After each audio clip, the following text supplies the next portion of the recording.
Good morning, I'm PolarizedMoon, and welcome back to Phantasy Star Online, episode 1 and 2. We're gonna get right back into doing some of these quests. So we have, find and bring back a greedy landlord, claiming a stake. Client, Rakton's son. My father, Rakton, has gone to claim land on Ragal. Find him. Sure, I can do that. And see, normally, when I haven't actually done this in a really long time, but I would like to talk to some of the random people. There are hidden quest lines you can do that can get you special items and things during some of the quest lines if you do them in a certain order, which is really cool. I probably won't be doing any of them because off the top of my head I can't remember what they are, but they can get you some unique weapons and things. Ah, here you are, Hunter. My father disgusts me. Well then, thank you for that. As soon as we arrived, he ran off saying, I'm going to stake out land. Staking out Ragal? That's too early to do that. We don't know much about Ragal. It's dangerous. Please, find my father. Sure, I can do that. Alright, yeah, okay, so I'm gonna head right into there. I have my items ready. I don't have any slots to put in there. So we're just gonna head right in. So there's another thing that I'm gonna hold off on doing until the quest line comes up for it. The little thing that floats over my shoulder is called a mag, and I can feed it specialty items so that it grows and changes my stats and things. It makes me more powerful. I'm probably not going to do that right away. I'm going to wait until the quest line and it teaches me how to do it. I know how to do it already. You just go in here and go mag, and when it's hungry you can feed it. It's kind of like a bio... I don't know what you want to call it, but it's like a... It's a bio thing? I'm not sure. They're created, but they also are alive, kinda. And they feed on items and things. Alright, and then we get attacked by a couple of boomas here. Okay, so, another thing I needed to point out that I didn't before is that there is a combo thing. And the reason why the first time I played this game on my original channel, a long time ago, the reason why it didn't go over very well is because the last capture device that I had, it didn't have enough pass-through enough so that I could, ooh, die grinder. Ooh, I'm gonna save that. So the grinders are like grinding your weapons, making them more powerful. I know in Phantasy Star Universe, it's like there's like a percentage chance of it hitting, but in this game, it's literally just use it and your weapon is stronger. So I'm gonna save that until I have a more useful weapon, because I don't know, there wouldn't be really a reason to use it now, because the weapons I have now are just kind of like, oh, I'm gonna get a better one in 5 minutes anyway. So the guy that I need to get is actually right here. He's literally right here to the left. Hello. I think this is the right guy. Ah, I'm scared. What are these monsters doing here? I can't raise the price of this land if these monsters hang around. My son asked you to take me back to Pioneer 2? Of course I'll go back with you. If you do me a favor, I've left 3 capsules on prime land locations. You go and recall all of them, then I'll go back with you. Why? Because capsules aren't cheap. Hurry now, capsules are this way and that way.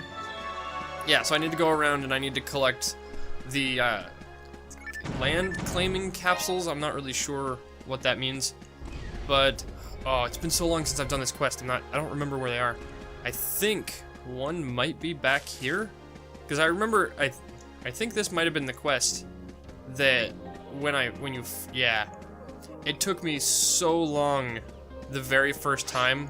Got capsule 3. It took me so long the very first time that I played this quest, because I didn't go back to the beginning of the map thinking that, hey, I've already been there, I don't need to go there.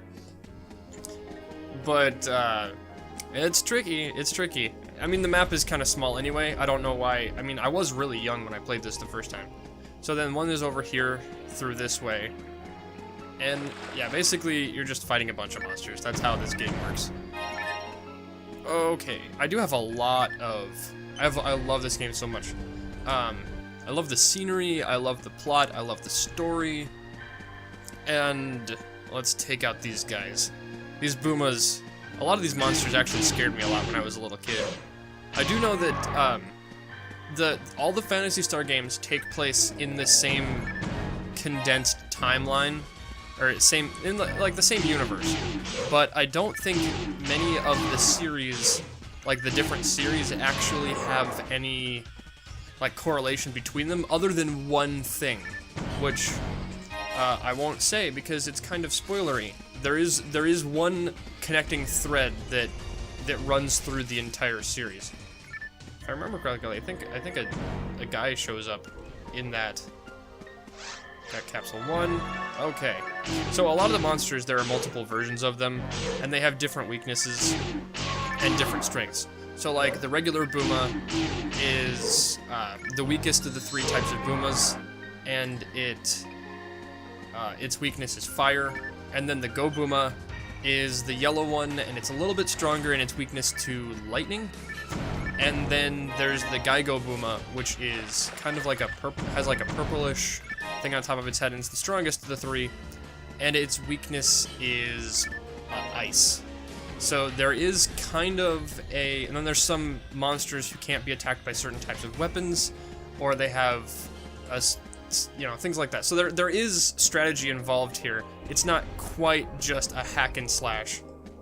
I mean, there's a lot of them that are like that, but I think I have to go around the long way. Yeah, okay. I have to go around the long way to get there. So the last one is through that door, but I can't get there from here, so I have to go around the long way. And this whole level here is like a loop with like 2 little offshoots on it. I think I can pull up the map. Yeah, no, zoom out.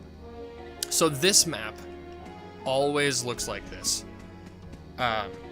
It's one of the very early levels in this game are not changing. They're always the same layout, but the directions that the game takes the directions that you need to go to finish the level change sporadically. Ooh, level 3. Like I said, there is a way to maximize the random skill tree there, but I'm not gonna worry about it. Sometimes I would, because I like to do this thing where you can transfer items between characters by playing multiplayer mode and then dropping them and picking them up with another character. And there's specific items that will increase the strength of, your attack or your defense, your magic power. So what I like to do is I like to have my big bulky character here, and then I like to collect those items with him, and then with another character transfer those power items to another character, and then have like a level 1 powerhouse that can just dominate everything at level 1. So back when this game was online, it was a long time ago, I would do that all the time. I would go online and then it's like, oh, I'm like a level 4 Noobosaurus with no good items or anything. But then I'd run in and I'd have a mag that's maxed out in magic, and my character's strengths would be I would have all of I think it's TP. Oh, it's been a long time. It's like a I forget what it's called. TP something. Well, I'll probably find one eventually. Well, whoa, that guy knocked me around backwards. I'll find one eventually, and it's basically it just increases your mind power by 2 or whatever. It's a very It's a very small amount. Telepipe, that teleports me back to the ship. It's a very small amount, but in mass amounts they do add up quite a bit. So I'd get in there and I'd be able to clear a room with 1 attack, which is really awesome. Or I would have a character whose ranged ability is just through the roof, and they can have like a spread shot that can clear a room in 1 hit. Now the actual just melee guys, they don't really have items that can clear an entire room in 1 hit. I believe they do have a couple of weapons that can hit multiple enemies, but I do know that they can't hit an indefinite number of enemies. Alright, and then we got this little rag rappy dropping down from the ceiling. There is a quest, got capsule 2. There is a quest in this game, which I'll bring up, that is all about rag rappies. That's got some really cool interconnection with other games. Or with another game. So I could go back around the other way and try to finish this off that way, but it's early on, and I do need to collect all the items and all the items I can and kill all the monsters I can, so that I have experience and money to be able to not have to worry about it later. So early on, I do break all the boxes and collect all the items, whether or not I can use them, and then I just sell them to the shop for a little bit of extra money. And sometimes that little bit of extra money can be the difference between killing a boss or not killing a boss. Alright, let's take out these Boomas. So, yeah, I've been playing this game for years. It has been quite a while. I know it's been over a year since I've played it last. And I know that my last memory card is no longer works.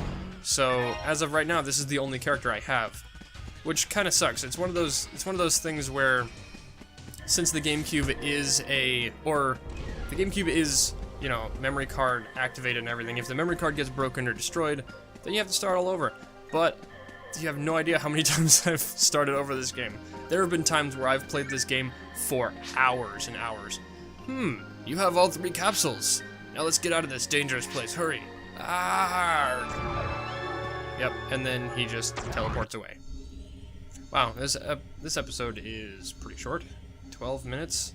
It's not even 12 minutes. That's just how long I've been recording. Yeah, so then we'll go in there, we'll get our reward, and then I don't know, I want to fill this episode out a little bit more. I don't want to just do, I mean, some of these quests I remember are like hours long sometimes. I'm going out there again once those monsters are exterminated. Yeah, you do that. I'll make sure he doesn't cause any more trouble like this again. Please get your reward. Well, thank you. There we go. And then I get my reward, and kablamo. I'm actually gonna go to the shop, and I have quite a few new items. So I think what I was gonna say before is I would only do the shops things in between episodes and such, but I don't know, looking at it, I think I might wanna just do some of that stuff off camera, but some of this stuff I wanna explain what it does.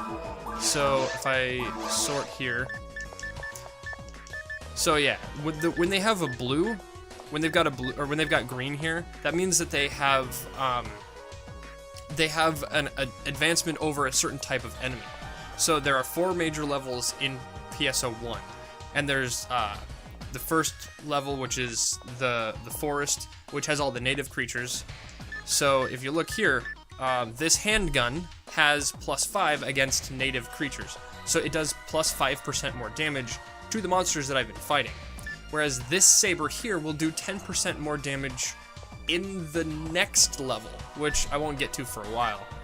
So, and if you look here, it's not better than what I've got. So if the numbers on the right are blue, that means they're less, and if they're orange, that means they're more. So I can, literally, I don't have to read the numbers, I can just go straight through and see what it does. So as of right now, I want this one, because all the rest of the evasion power drops down with any of those. I want this one here. It has 2 slots, and it's better than the one I was wearing. This one, obviously. So here, ooh, Zonde. So this is the first lightning attack. I'm gonna throw that in my bank. Deposit item. So we're gonna throw this in there. I'm gonna use this when I have the power. Mood Atomizer I don't need any of because it revives a teammate, which that's multiplayer, and I'm not going to be playing multiplayer in this part of the series. I might later, but by then I'm just going to be able to buy them all. And the Die Grinder raises the attack value by 2, which is the numbers after this. So this handgun and this saber have already been grinded by 1. But I know I'm going to find better weapons as I go, so I'm going to collect those and save them for when I have a better weapon that I want to keep indefinitely. Telepipe, I can keep that. I don't need the poison. Alright, so, actually, we're going to go to the shop here and sell all the things that I've got. And then I'm going to buy them. This guy here, you'll eventually find weapons that have question marks on them, and he'll be able to tell you what they are. Okay, so sell this, sell these, sell all those, sell that thing. How many do I have? 3 of those. I can keep them. I don't need this yet, and I don't need this. And I can keep the telepipe just in case I get into a situation that I can't get out of very easily, and then I can just teleport right out of there. So there's all the items that I have. Okay, so that has against the altered beasts. It's not needed for me to buy that yet. The saber that I have is just fine. Heart handgun. So here's where we get into interesting things. This means it's got a specialty. It has a special attack that actually does something. So the heart handgun actually increases your technique points when you attack. I don't need that, so it's not any better than what I've got. Daggers are fun and nice, but I can't wield them yet. And alright, so we're gonna head over here. See, if you look at the... Oh, Barta. I can use that. Okay, I'm gonna take that. If you check at the bottom, sometimes there will be grinders down there at the bottom, and I always just check, just in case. So, I'm gonna throw this on, and then I'm gonna show you how it works before... and neither of those are better. That's not better. Okay, I'm gonna run out, and I'm going to customize my attack pattern here. Put it on my secondary. So now I have Barta, which is an ice technique, which he just launches an ice. I don't know, an ice. What do you want to call it? An ice. You'll see. So I don't think any of the weapon, or I'm not gonna run into any monsters that are weak against it. Might as well. I'm just gonna show you. I'm not gonna worry about picking up items or anything. I'm just gonna run over here, shoot a thing, do the thing, and then you can see how the weapon works.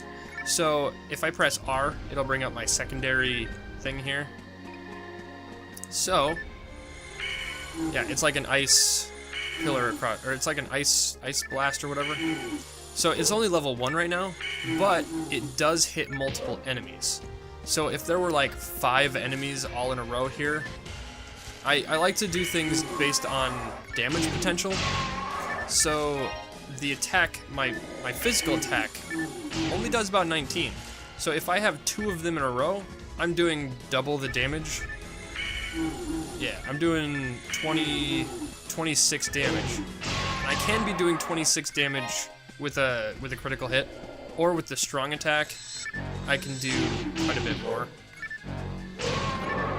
And I already have a Zonde disc. Well, that's about that's it. So I think in a couple of levels I'll be able to use the Zonde attack, and that's a lightning strike, and then there's a fire blast, and those are the primary 3 attacks that you learn early in the game. Alright, we're gonna run back, and that is about all I've got for this episode. Like and favorite if you liked the episode, subscribe if you liked me, good night, and if you guys want to see me do some of this management of things, or if you don't want to see any of it, post in the comments section below, I'll take that into account, because I can literally just come in, I can do the quests, or play through the map as I would normally, and then finish it off there. So, whatever you guys want to see, I want you guys to be, I want this to be a back and forth thing. I really like this game. This is my favorite, one of my favorite games. It's one of those things where it's my favorite of this type of game, but I've spent more time on this game than any other game I think I own. So that's about the time I've got for this episode. Like and favorite if you like the episode, subscribe if you like me, good night, and I will see you tomorrow. Bye bye!